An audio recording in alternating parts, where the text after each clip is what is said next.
你说我是不是没有那么喜欢我男朋友啊？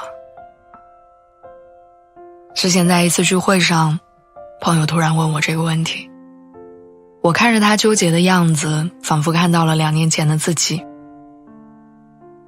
朋友的异地恋持续了大半年，2个人相隔300公里，见面频率1周1次。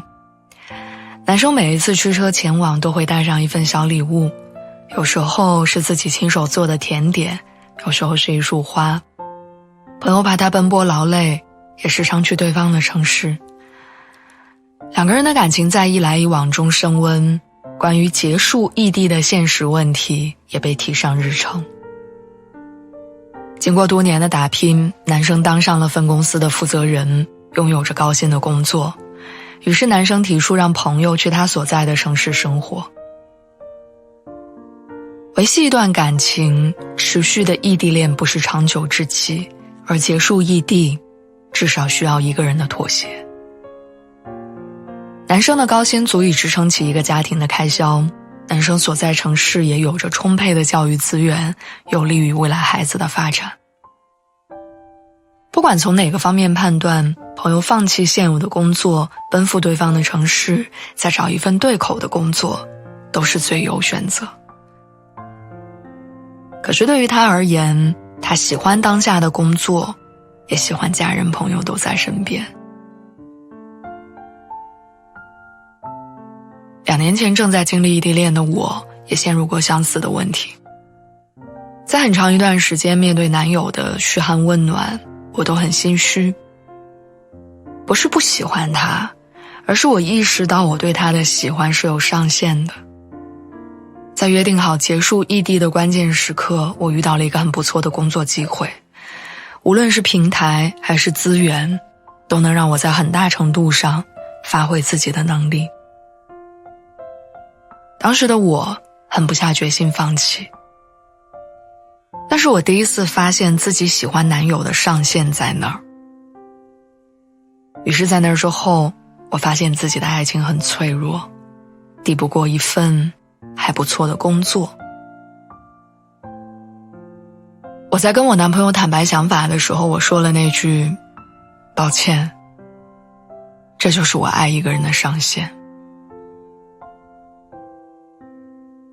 他的回答让我很吃惊，他说他能理解我的选择，毕竟我们见面相处的时间太短，触手可及的1年恋爱所带来的感情升温，或许需要异地2年才能追上，而爱一个人的上限也会随着爱意的增加而上升。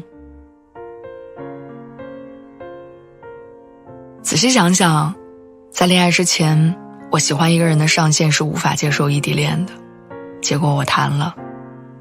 异地开始之后，我喜欢一个人的上限变成了忍受不了对方乱糟糟的生活习惯，结果现在的我也耐着性子陪他改变了。或许再过一段时间，我喜欢他的上限也会上升。在这之前，我们决定将结束异地的计划往后推。后来在某个平淡的下午，我看着相互搀扶过马路的老人，看着人来人往的街道，我突然很想立刻结束异地。我想要每天都看见他的念头，比以往任何时候都要强烈。我开始意识到自己对他喜欢的上限上升了。